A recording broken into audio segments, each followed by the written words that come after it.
This is the Roots and All podcast, and I'm your host, Sarah Wilson. Join me as I talk about all aspects of gardening with some of the top horticulturists from around the world. Hello and welcome to Roots and All.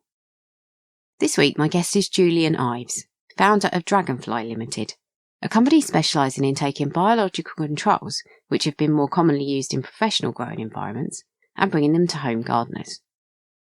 We talk about why these controls might be suitable for helping you manage your own garden, how and when you can apply them, and why they might provide a useful long-term solution for those looking to avoid chemical deterrents. So biological pest control is basically the use of natural organisms to control insect pests. So that is normally defined as, well, certainly when we're working in horticulture, as using predators, parasites, and nematodes are the three common forms of biological control used in horticulture. And obviously you've written a book about them, and I'm guessing there must be a fair few advantages to using them over traditional methods. I thought perhaps it would be good if you could just point out what some of the advantages actually are. As you say, that they are numerous, the advantages using biological control, but I think the two main ones I like to focus on are, firstly, it's a natural process. So all these insects and organisms occur naturally in nature. We don't sort of genetically modify anything. They're all out there in nature naturally. We're just tending to use them possibly in slightly larger numbers than they would do in nature. So this is a natural process.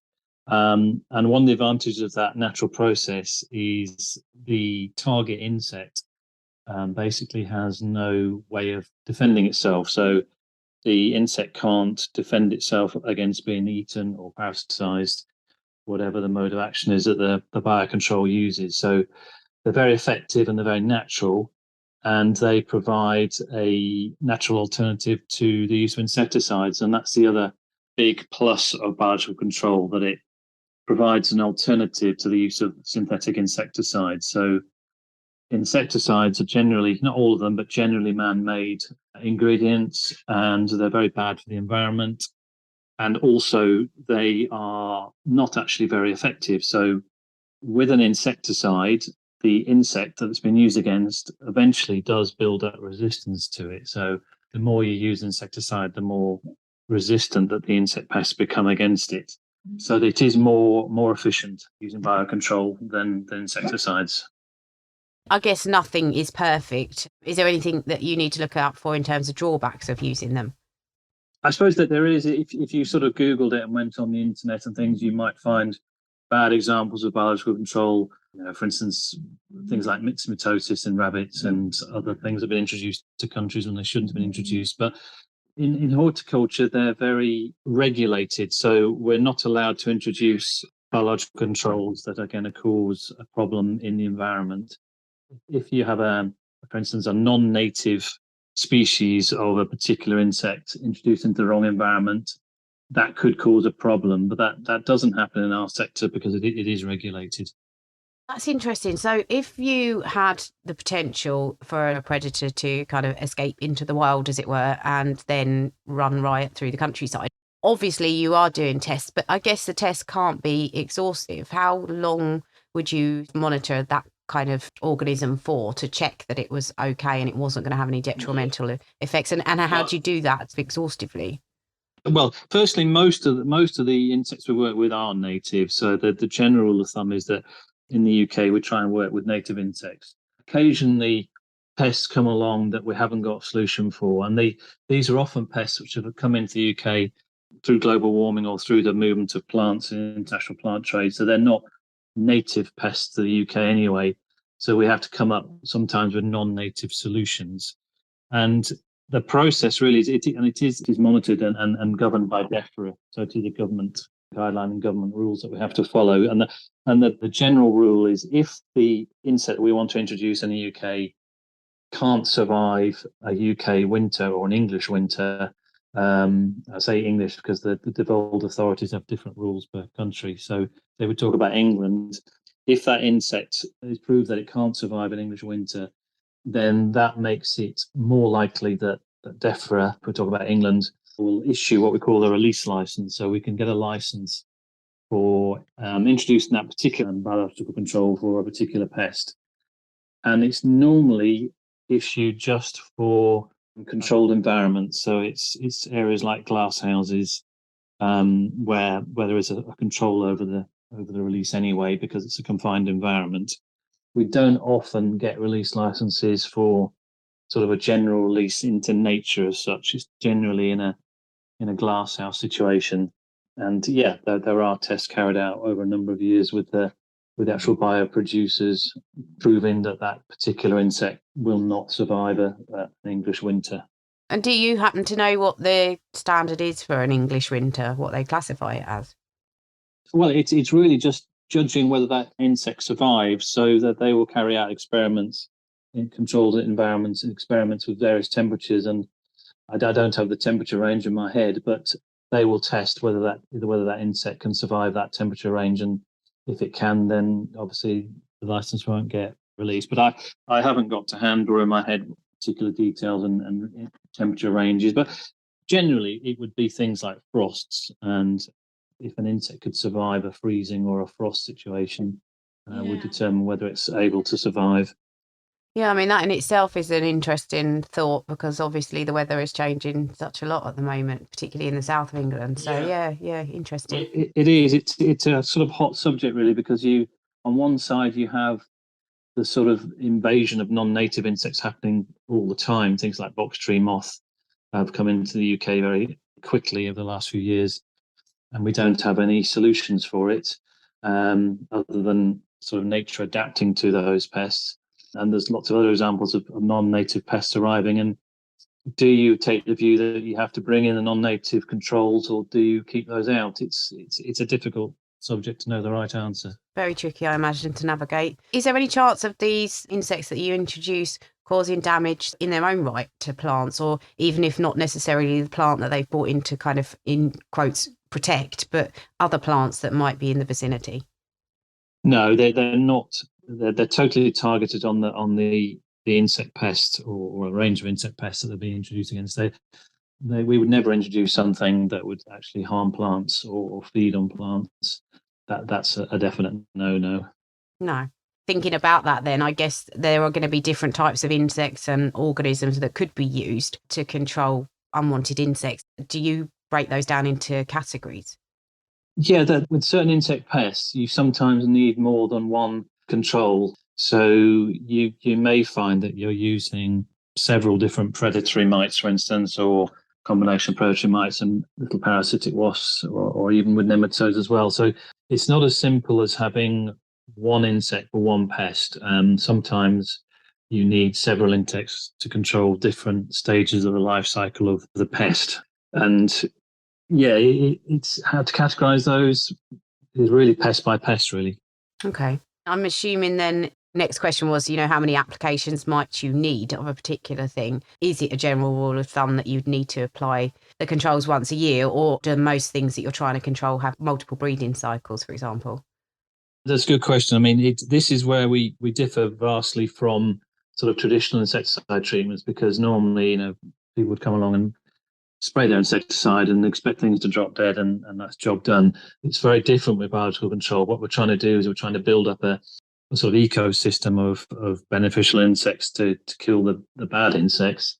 That can take a little bit of time. Sometimes we can achieve that very quickly with maybe one or two introductions. Sometimes it needs more regular introductions. So again, it is really by pest.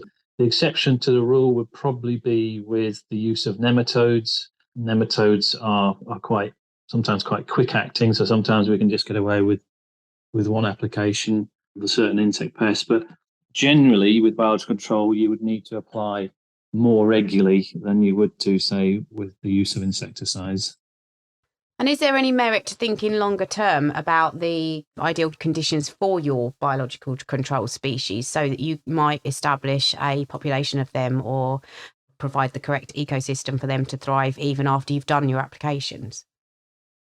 There definitely is. I mean, this is another advantage of biocontrol, that you certainly in a confined environment like a glass house, you could build up your own ecosystem where you've got maybe just a low level of pest, but you've also got a low level of beneficial insects in there. So you kind of get a balance. So what I try and encourage customers is to try and build up that ecosystem and maybe to be a little bit more tolerant of pests in the sense that, don't go for the sort of scorched earth policy. I'm not going to tolerate any pest at all, because sometimes it's good just to have a little bit of pest there so that you can build up those beneficial insects.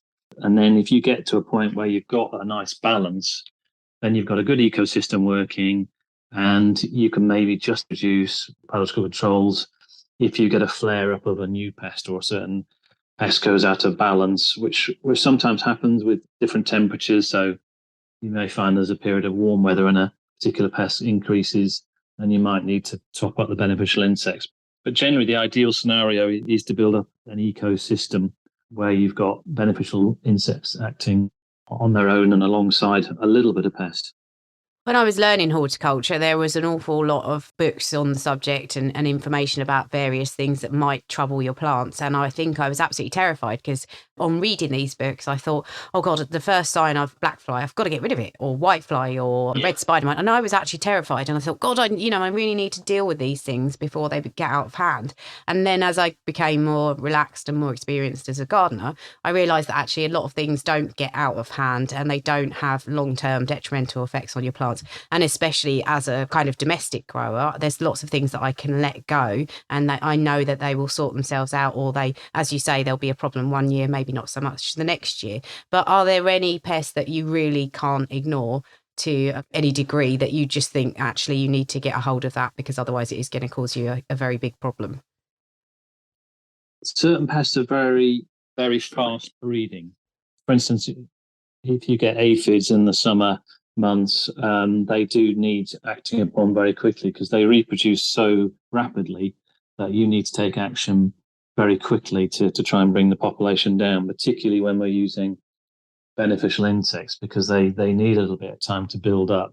So monitoring is a really important part when using biological control, to monitor those pest levels, to try and introduce your beneficial insects as early as possible in that pest infestation to give them a chance to catch up. It's not so realistic to expect them to quickly control a big infestation of something like aphids or whiteflies very quickly. It takes them time to get going. So with biocontrol, monitoring of pests is probably even more important than when you're not using biocontrol, because we like to get the biocontrols in where possible quite early.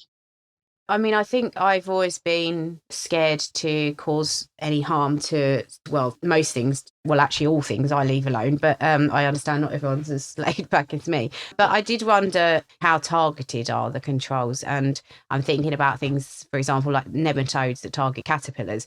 Can they also harm caterpillars of good species? Yeah, it's a difficult one to answer that, because in theory, yes, they could. But certainly with nematodes, they tend to die back very quickly. The population dies back very rapidly. So these nematodes are all in nature anyway. So we're not introducing something that's not there anyway. All we're doing is putting a quite high number in at a certain time to quickly bring down that particular pest. But once they've controlled that pest and they haven't got another host close by to attack, then they actually don't survive very long and they die back to a sort of normal level. But if you applied them directly against something like a butterfly caterpillar, we couldn't guarantee that they wouldn't harm them. But that's not the way we're going to use them. We're only going to target them against caterpillar species of moths that we don't particularly want to be here. So you do have to be targeted with them.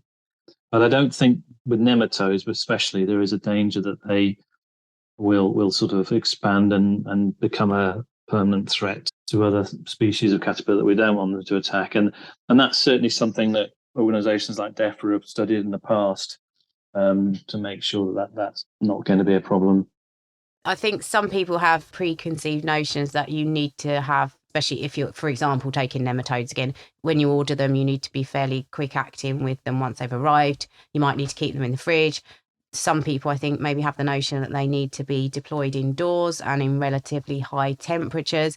Are they that fiddly, or is it some and some? Does it depend on what you're trying to achieve?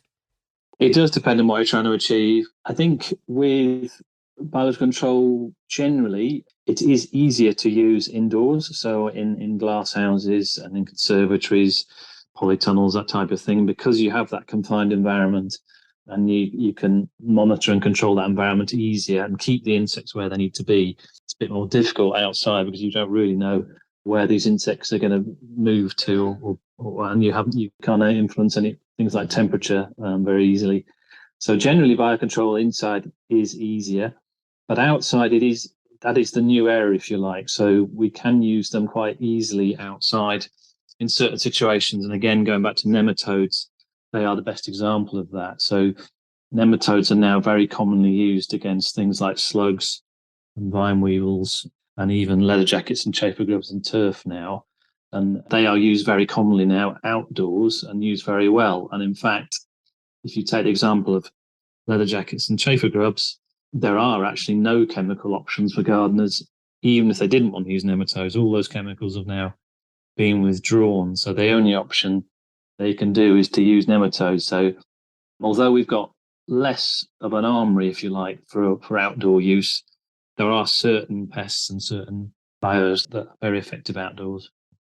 I can imagine why they would be really useful in a professional setting or large scale, but obviously home gardeners can make use of them too. You've probably touched on some there, but what would you say are the more useful in a domestic setting, and what would people find particularly helpful in general in gardens? What tends to be the biggest problem that people come to you looking for solutions with? It's quite often useful to look at things like the RHS top 10 pest list to get an idea of that. When you look at that list each year, there's normally a number of candidates which pop up every year, and some of those we can control very easily. And yeah, slugs is normally in that top 10 or top 5 or even number 1 sometimes. And slug nematodes are easy to use outside. Vine weevil is a very destructive pest for most gardeners, whether it's indoors or outdoors. And nematodes are very good against the larvae of vine weevil. So that's an easy one. And both those pests, slugs and vine weevils, are very common to most domestic gardens. So those two in particular, but also we have had a development recently which is very relevant for domestic, if you like. We've now got a biological control for clothes moth eggs. So we're even moving into a kind of different area now. So a bit similar to the chemical situation for gardeners. A few years ago, the old sort of mothball things you used to put in your wardrobes were a chemical base, and they've now all gone. They're now illegal. So there was a problem with clothes moths. So we now got a biocontrol for clothes moth eggs indoors, which is a massive new development for the domestic market. So yeah, you're right to say these things are used widely in professional and commercial horticulture, but the uses of them in sort of domestic situations is increasing all the time. And are they a cost-effective solution? I mean, I don't know how they compare with more traditional methods, but do they work out expensive? I think you would have to say probably they are a little bit more expensive than a traditional solution. And that's probably because you have to probably apply them more often than you would do, sort of, say, a traditional insecticide.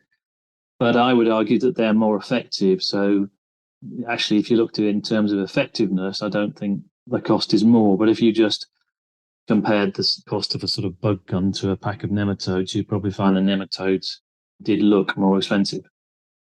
It's interesting is what you said about the kind of future of the whole industry, because I, speaking personally, tend to treat things if they become a problem. And I'm thinking more things like fleas on dogs and cats. I would only treat that if they kind of turn up, and I don't treat in a preventative manner. So it sounds like a really interesting industry. And the reason I'm thinking of fleas is because I've just read a Dave Goulson book where he said, and I hope I'm not misquoting him, but 1 dose of monthly flea treatment for an average sized dog has enough insecticide to kill 60 million bees. So when you think about that indiscriminate use of chemicals that can kind of escape into the wider landscape, then what you're doing is actually very, very important work. Are there any developments in the industry that you're particularly interested in and excited about, and you think people should really be getting invested in this as the way forward? We've seen a huge growth and interest in the use of biocontrols over the last certainly in commercial horticulture over the last 30 years, but for the domestic gardener, probably over the last 5 to 10 years, has been an appetite from gardeners to use these type of products. And I think it's driven by two things. It's the lack of choice that they've got in terms of insecticides, but also the environmental issues. Gardeners want to be environmentally friendly. So our products suit that very well. It's difficult to say what I'm excited about because there's so much going on in biocontrol all the time. It's a sort of moving feast, if you like. But I think one of the ones I'm particularly excited about at the moment is the one I've just mentioned, although it's not horticulture. It's the closed moth egg one. It's the what Dragonfli wants to do. The company I work for is we're trying to provide sort of natural solutions for anywhere people are spending their leisure time. So that could be in the garden, that could be in their house, it could be playing sport on a sports field. We don't want them to come into contact with nasty chemicals. So we're trying to provide biological solutions and safe solutions for anywhere people are spending their time, really. Thank you very much to Julian for such a useful overview of this topic, and thank you, as always, to you for listening. Dr. Ian Bedford is here to play us out now. If you like Ian's segment, and some of you have been kind enough to message and let me know that you do, I wonder if you could let him know. He is kind enough to make these recordings and to allow me to use them, and I know a lot of you do enjoy them very much. So if you'd like to reach out and show Ian your appreciation too, he is at Dr. Ian Bedford on Twitter. I'm sure he would love to hear from you. With summer over and autumn well and truly underway, the frenetic buzz of insect life within our gardens would have sadly come to an end. With the social insects closing down their nests and the solitary species having reached the part of their life cycle in which they try and survive through the often bleak winter months that lie ahead. And this includes all of our resident butterfly species, some of which will overwinter as eggs, some as caterpillars, and a few as pupae, all hidden away amongst the plants, hopefully remaining undisturbed and protected from freezing winds and frosts until the following spring. But there's also just 4 of these butterfly species that will remain as adults throughout the winter: the peacock, the small tortoiseshell, the comma, and the brimstone. Although with our changing climate, this might soon include the migrant red admiral and clouded yellow as well. Overwintering as a dormant adult, though, is probably the riskiest stage for a butterfly, and unfortunately, many won't survive to fly again the following spring. Besides being found and eaten by insectivorous birds and rodents, the dormant butterflies will also perish if they run out of energy, having not found enough nectar during autumn. They might also have chosen an unsafe hideaway, such as a log pile destined for a wood burner, or a shed containing dormant spiders that they can't escape from in the spring. Many butterflies will also die if they've settled in our homes, which often remain too warm for them to fully hibernate. But by knowing the different ways that our resident butterflies endure the winter months, we can definitely help to increase their chance of survival. Leaving the flower borders and hedges undisturbed until spring, for example, will certainly help protect any overwintering eggs, caterpillars and chrysalises, whilst growing plenty of late flowering plants such as Verbena bonariensis and sedum will allow the adult butterflies to top up their energy or nectar before they become dormant. Also, carefully releasing or relocating any that enter our homes during autumn, perhaps to an unheated shed or a garage, but remembering to help them escape from the spiders in the spring. You can download or listen to the podcast direct from the website rootsandall.co.uk. Please also check out my Patreon, where you can make a one-off donation or take out a monthly subscription to help support the podcast. Because if you enjoy the show, please help it continue. I also have a GoFundMe where you can make a one-off donation. Even a one-off donation of £1 helps, and I'll be really grateful for your support. So please go to Patreon or GoFundMe and search for Roots and All Podcast.